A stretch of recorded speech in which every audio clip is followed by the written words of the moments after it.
Are you ready? Ready to bring a revolution to your relationships? Ready for the experiences on your dating adventure to evolve? Ready for more passion, intimacy, connection, and love in your relationship? Ready to heal past relationship wounds? You're in the right place. I'm Alan, the love engineer, and this is the Relationship Revolutions podcast. In this series, you'll get guidance and tips from me, interviews from other relationship experts, insights from couples who already have a great relationship, and other mind-opening conversations. G'day, and welcome to the latest episode of Relationship Revolutions, where this week I'm joined by Katy Osborne.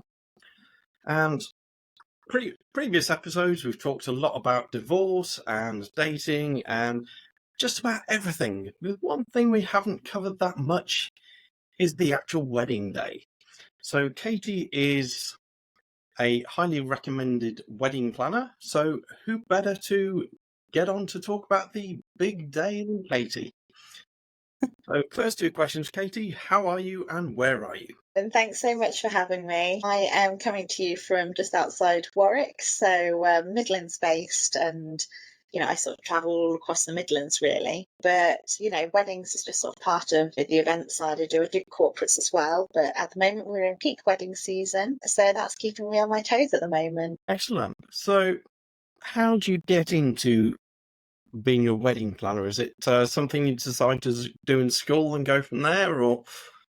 Absolutely not. I started off actually doing work experience, and I was part of a wedding sort of organisation which sort of set up flowers and hired out wedding cars, and to be honest I thought nothing of it until sort of after university, where I studied art and textiles, so I still get my creative fix, but that wasn't quite the route for me.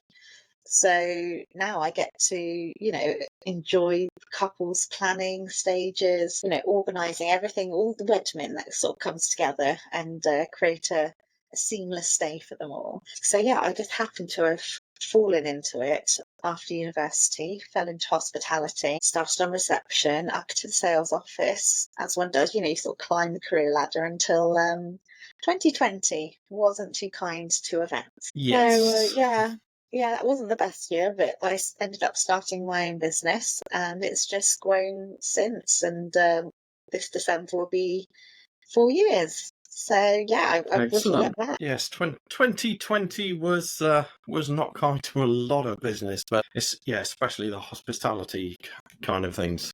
So when I got married, I didn't actually use a wedding planner. We did most of it ourselves. So what does the wedding planner actually do? Because me having a male brain, it's pretty straightforward. You book the church, you book the venue, you decide on the bridesmaid, the best man, and all that kind of stuff, and you just turn up for a party. Which essentially it is. I'm not gonna lie. Yeah, to be honest, there are two differences there. You've got the wedding coordinator and a wedding planner. So most venues will have a wedding coordinator. However, they're just coordinating all the information that you give them. Wedding planners will usually have started off as a wedding coordinator, which I did. However, they get involved a lot more. So I will get involved with their budget, managing their budget, getting quotes in, site visits, things like that. So it's just a bit more hands-on. I'm at the other end of the phone if they need me. Obviously, I'll specify that instant sort of replies during normal office working hours, weekends and things like that. Maybe not so much because I'll either be working or, family life as such. So it's just it's a peace of mind, let's say. If, for example, they have a set budget and they've got their heart set on this particular venue, it's just looking what we can do to sort of make that work for them, whether it's negotiating prices with the venues, because I've got that inside what's more flexible and things like that. So yeah, basically an extra pair of hands for the wedding coordinator just to sort of help make things run smoothly, and that peace of mind for the couple. A lot of stress relief for the couple then, I would... Yeah, I love the thrill of, problem solving on the day and just being under pressure. I work quite well like that. That's probably a good thing. You mentioned you get involved in the budgets. When I was looking at getting married back in, 2005, I heard somewhere that the average wedding costs about 25 grand. Yeah. What would the average be these days? Has it gone down or has it gone up? Or To be honest, it's probably a little more, but not by much. Um, it really varies on the type of couple. yeah, I've had extravagant weddings, stately homes, with all singing, dancing, fireworks. They've got the nannies, they've cleared out the furniture, they've hired their own furniture in, through to a village hall sort of set up, and it's very sort of DIY. So it's going from one extreme to the other. It really depends what their budget is, what their kind of theme, vibe is of the wedding, as to sort of how out there they want to go with all the decorations and things like that. yeah. For me, I think if I were to ever do that again, having done the church wedding, it would probably be a registry office and then down the pub. Yeah, if it works for you, it works for you. In fact, the really extravagant wedding I have done probably wasn't quite as happier of a couple as the village hall couple. So you can't, Interesting. yeah, you can't put a price on happiness. Yeah, so you obviously spend a lot of time planning the wedding day. Do you give them any support or guidance for planning the 50 odd years after that day? I wish I had that advice as well. But no, for me, it's just making sure that they can sufficiently afford how they vision their wedding going. If it's all singing or dancing and they've not got the pockets for it, then it's not going to happen. But we need to find an alternative and something that will still suit them. Yeah. So it's then just sort of throwing in some options and ideas and things like that. Having a variety of different suppliers is always good. So being able to sort of advise who they can talk to, and then sort of go from there, and they can brainstorm together and sort of come back with more ideas that are more suited to them. Excellent. And if I remember correctly, you've also done some Indian weddings as well. Yes, I've just started to get my foot in the door with those. I've done a couple now, which is quite exciting. My most recent one was, I think, about 400. So, yeah, very exciting, very full on. And the one thing I was extremely proud of was getting to the wedding breakfast, going to the chef and saying, "We are on time." His face was just like, "What? No, that has never happened. That's never happened." And I walked back through to the wedding breakfast to kind of start getting things going. And the DJ says, "Now everyone get up and, start dancing and cheering." And I was like, "No, we were on time." But the Yeah, DJ sometimes is the like, DJs are good at messing things up. yeah, with those type of weddings, they are the operations manager, they're the MC, they're like God. What they say goes. So, you have to kind of sweet talk them a little. But we weren't too far behind, to be fair. So Chef was still pretty happy with me. So what would you say the three biggest differences between the Indian weddings and the English weddings would be? Okay, size. So 400 is small. I'm not sure I could name 400 people. Yeah, it's definitely the size. Order of the day is slightly different. And then it depends what their sort of family traditions are, whether they're sort of north, south, types of food, whether they have any sort of religious traditions at all that they follow. So yeah, they're the real key points I'd say. Yeah. So is it all? I heard somewhere that some weddings go on for sort of 2 or 3 days. Have you ever had Yeah. one of So those? yeah, you've got the Mendy and things like that. So with the drawing of the henna and all of the arms, that sort of takes a good day, I think it was. I haven't actually got involved in those. They have essentially like a pre-wedding party, and sort of dances and things like that going on. It's all ever so beautiful. But no, I've not got involved in that side of things. Just more of the on the day coordination of the actual wedding ceremony. and wedding breakfast. Excellent.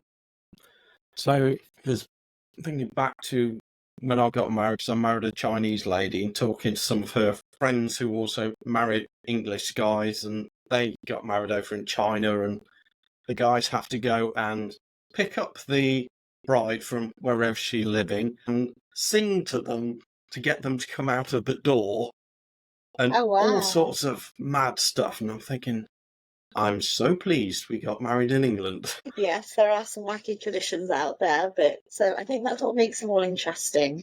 Having done a fusion wedding as well last year, that was interesting because it was in the order of a British wedding, but had elements of the Indian wedding as well. So it was a real mixture. It was lovely though to see this two cultures come together and having the bride and groom have two different outfits. Yeah, it was fascinating. I can imagine it was. Because I know with the English weddings, the guys are pretty straightforward, dressed same way for a wedding and a funeral predominantly. Yeah. And I did hear one story. The reason behind that is because on that day the man dies, or who he was beforehand dies. He then has to grow to a better version of himself to be a Yeah. husband and go on to be a father. I wasn't told that beforehand.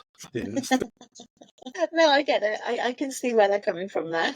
Yes, I think that's probably the more polite version of that story. Yeah. So, what do you think are some of the keys to having a great wedding and a great marriage? Well, I think there are two different types of questions there. There are. Yeah. The wedding itself is very much a party. I mean, I suppose you're looking at that they're all the same for me, to be honest. I've been doing them for so long. They've all got the ceremony, they've all got the wedding breakfast, and they've all got the party. They've all got the three sort of key elements. That, hosting a good wedding is everyone knowing their parts. So whether it's the groomsmen, the ushers, the bridesmaid, maid of honour, parents of the couple, it's just knowing what's going on where. If you don't have the wedding coordinator or planner, able to sort of assist with a lot of these things, your family can get tied down with a lot of these tasks.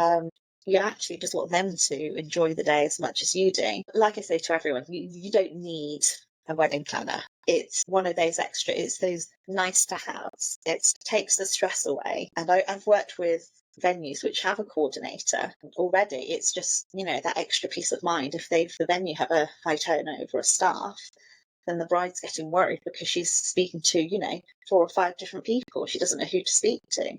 If she's got me on hand, for example, she just speaks to me and I just make sure that's all communicated. It doesn't then have to stress her out. Because I'm her main point of call and I'm the supplier's main point of call, when it comes down to the actual wedding day. As for a marriage, I think that would be different in every situation, to be honest. They always say communication is key. I think that's definitely something, having to sort of process any issues you've gone through, making sure that you're okay mentally to be able to support someone else if they then go through things. So if you're okay, then you're okay to then support someone else. Excellent. So you say the marriage and wedding are two kind of different things.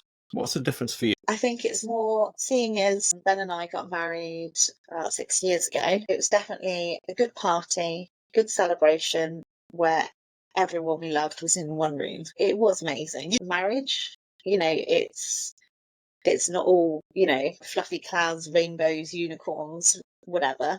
It's hard work. There've been ups and downs. There have been the clashes of opinions. I think we both learned patience. And we both learned to kind of reach out to one another, so just give that olive branch rather than it being one or the other. It's okay, let's think realistically what's going to happen. We can't exactly go anywhere. How are we going to resolve this? Yeah. So, we've had marriage counselling before just to kind of try and work out how we think, and it's worked. It's kind of just, you have to work on it yourself. It's not just relying on someone else's opinion or views or what, noticing what they're seeing. It's then you then kind of going, oh yeah, I could have seen that in a different light. I've then got to work on that myself. But yeah, it's just trying to be the best version of you, have someone else be the best version of them to bring out the best in each other. And that will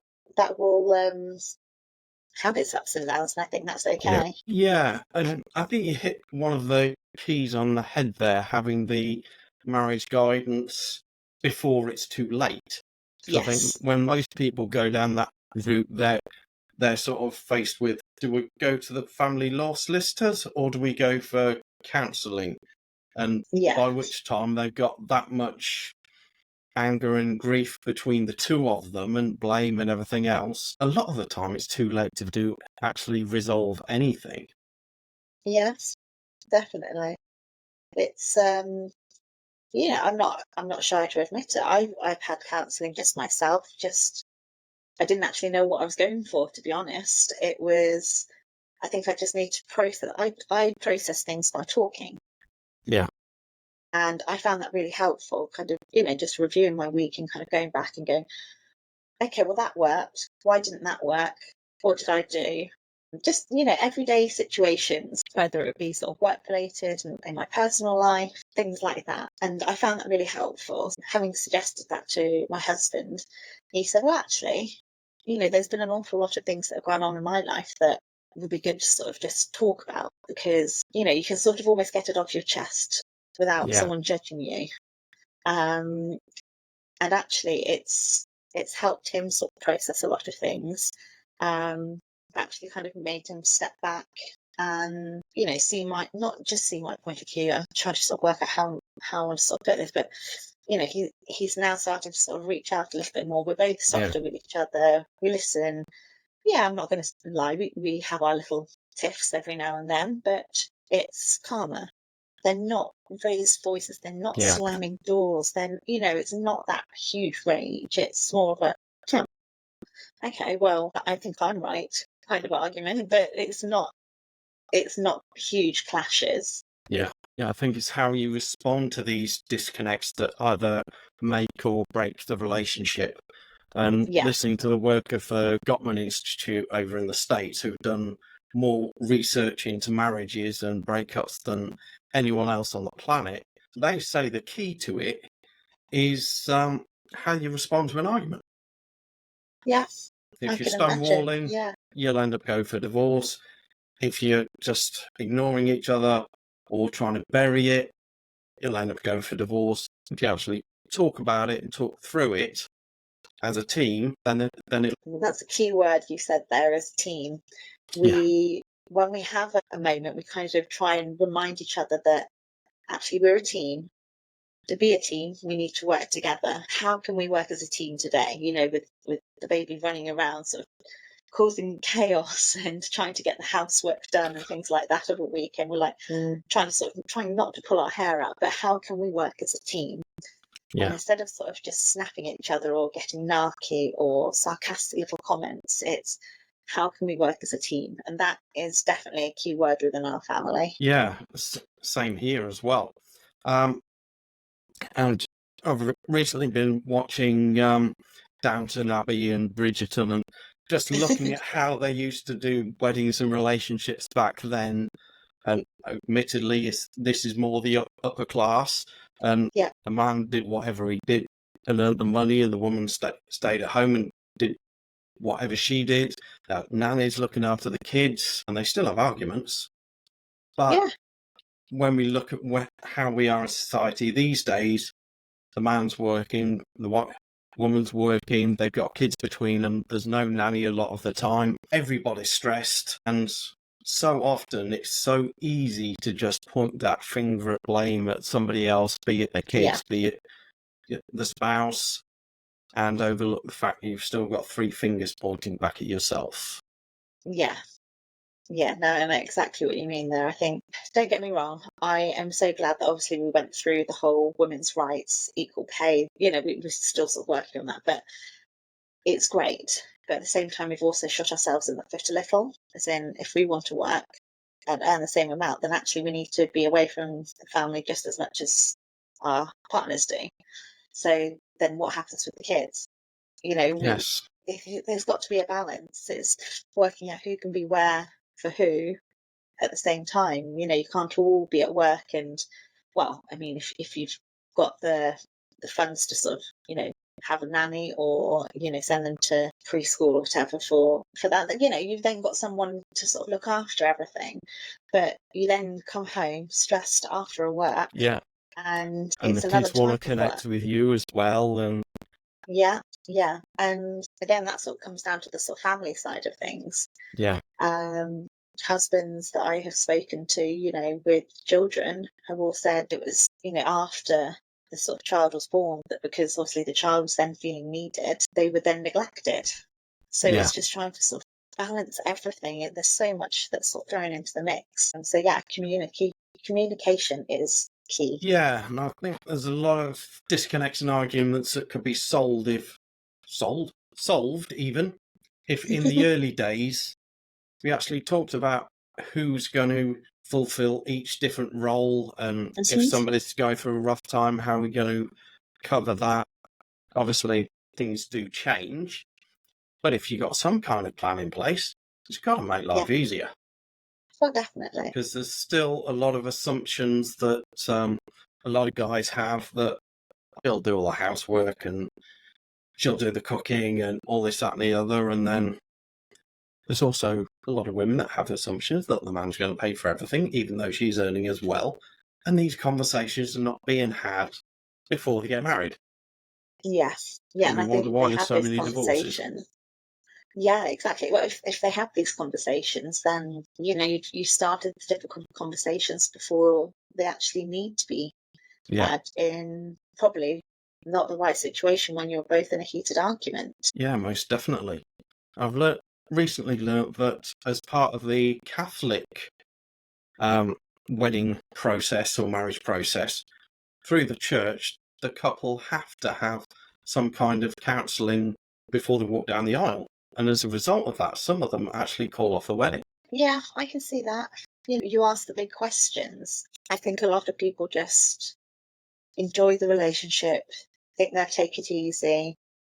They fall into a sort of routine, almost a rut. Okay, well, what's next? Okay, marriage, let's get married. And then what?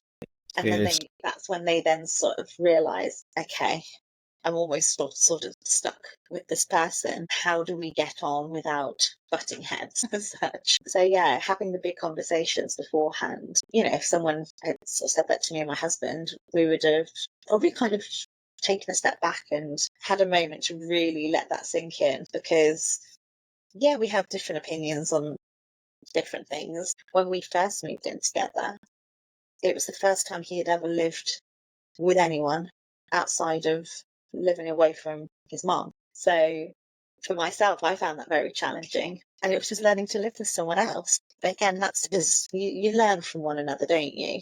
And I think you're always learning things about one another. We've been together sort of over 10 years now, and we're still learning things about one another. It's constant, all these little things. And I think we're changing as we grow up, we're maturing. Yeah. We view the world slightly different to maybe how we did 10 years ago. So, yeah, it's interesting. Yeah, change is inevitable. The only thing is, like I say, I think a lot of people watch all these Disney movies and hear the term they got married and they all lived happily ever after, but nobody says how or how you deal with disconnects, or that disconnects will be inevitable and it's part of the process. We're not told that beforehand. I do wonder, if we were, then would we really get married? I don't know. Yeah. When It's you look I suppose behind, you then got to think about financially. It's not just yourself you're looking after. You're looking after someone else's finances as well. Your debt is their debt. Vice versa. and we don't talk about the debts before we walk down the aisle either, because in this country we're taught not to talk about money. Causes a lot of disconnects between couples. We're taught not to talk about sex, because that causes disconnects between couples. So does religion, and so does politics. All the big stuff we hear, don't talk about it because it might cause an argument. Yeah. Crazy. No, it is crazy to sort of think about it but you're totally right. It just seems back to front. doesn't it? Yeah. Yes, when I looked into some of the traditions behind the marriage, it's like, well, the father of the bride gives her away, almost like a business transaction, and then there's the dowry, and the father of the bride pays for it because, well, he's not going to pay for the raising of the children and everything else going forward. And it's all part of the business deal. And it's not about business these days, or it's not supposed to be, because it's all about love and romance. So is it still the case that a lot of the time the father of the bride pays, or does that vary? Yeah, it really varies. Depends how much the couple want it to be theirs. If you have got the parents paying for the wedding, parents of the bride paying for the wedding, they will generally want some sort of input. Yeah. If they're just contributing, a certain amount, then again, it depends on the personalities and the family, and if there are any traditions, if there's any, family issues, let's say, then yeah. But I think the more that the parents will contribute, the more of an input they will want, generally speaking. It's not the case always, but I'd say generally speaking. Yeah, that would make a lot of sense when I think about the future. If my daughter were wanting to get married, would I want to foot the bill? Would I want it my way, or let her have it her way, or her It's getting a boyfriend's lot more way? And it's a now. scary thought. It used to be a lot more sort of traditional weddings, but you don't get many church weddings anymore. You don't even get as many hotel weddings anymore. They're all going down the sort of barn route, stately homes, something a little different. Don't get me wrong, I don't think they'll ever totally go, because it different budgets nicely. And again, it depends on the couple and wedding trends and things like that. So yeah, it varies. And how much religion plays a part in their life as well, I should think. Oh yeah, definitely. I was talking to a guy I used to work with a few years back, and he said when he was going for his second marriage, they got it all priced up, and they came to a bill of like 10, 15 grand, and then they looked at weddings abroad and ended up going to Cyprus for a week, paying for their immediate family to come over. It was all done and dusted, 6 grand, and they're already there on honeymoon, and just let the family go back. Yeah. A lot of people have, looked at that. I haven't personally sort of looked into managing destination weddings at all. I mean, that's definitely something I'd like to get into. I would definitely need to do a bit more research, mind you, but no, it's definitely comes up at the cheaper end. Is I suppose the logistics of managing it all from abroad, maybe not necessarily knowing your suppliers, whereas if you're local, you can build a rapport, you can get to sort of know, like, and trust them. Yeah, and I think some other countries that are a little more laid back aren't necessarily going to do things on the same time scale that the suppliers in this country would, and you don't know which way they are until you do business with them. Yeah. So what would be if you could go back in time to some of the weddings you've worked with, and if you could think of little different things they could do to improve their day, or you could have done to make their life even better than it was, what would you have done differently? Or was every wedding gone perfectly? Oh, I wish. No wedding goes to plan. If that's my advice to sort of anyone, is to try and let things be and enjoy whatever happens, because nothing ever goes to plan, whether it's the registrar's almost not turning up. So having to look at a celebrant option, which I've had that before. It's still, you'd still get the ceremony, you'd still get the sort of readings, you just have to do the legal bit a little later. Yeah. There's always a backup plan. So the venue will have a backup plan. For myself, I always have a backup plan. I have a backup plan for the backup plan. But yeah, all I can advise people is to enjoy it as much as they can and try and let things just go. I remember the flowers, for example, on my wedding day. They weren't quite the colour that I'd wanted. Yeah. But instead of holding on to that, I've never held a grudge. I enjoyed it. Actually, the pictures look great altogether.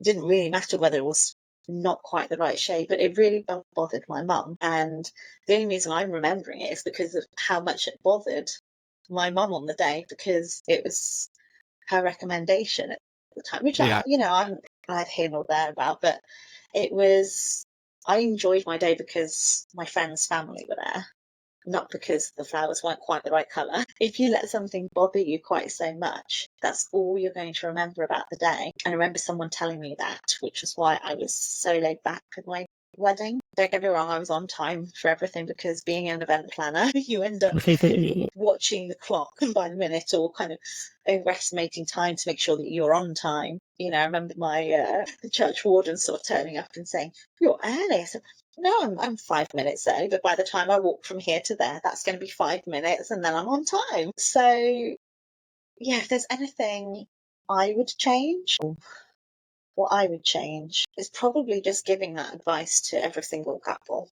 It's easier said than done to just relax on your wedding day because of all the nerves and things that build up.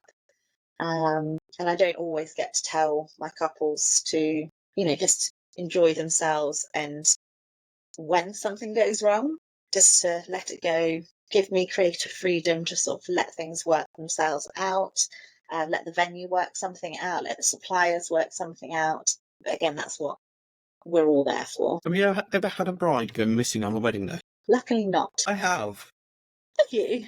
Yeah, it was mine. Once we got done the church thing and got over to the wedding reception, and it was getting to the point where I'm not sure if it was I can't even remember which comes first, whether it's the food or the disco, but I think we'd had the food and the disco was about to start.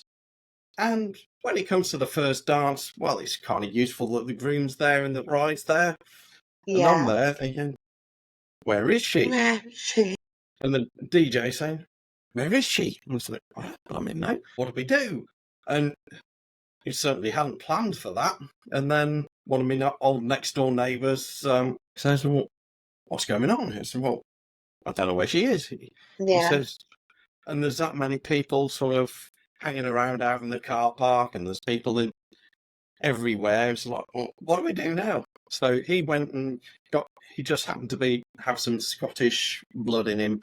So he went to his car, got his bagpipes out, and started playing the bagpipes in the car park. And everyone surrounded him while I went off and hunted for my new wife, who turned out she was in her parents' room because they were getting a bit tired and they wanted a cup of tea.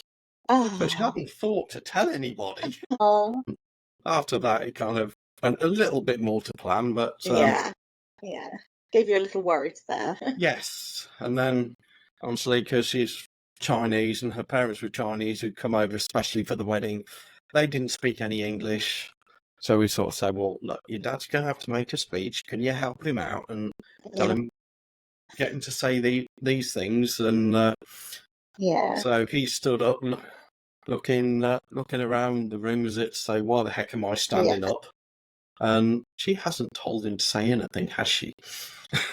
That's what whispered in her ear. Tell your dad to say thank you and sit down. So that's what happens. Like, how do I follow that? I'm sorry, Alan. I've got a little one who's just woken up, but honestly, it's been great speaking.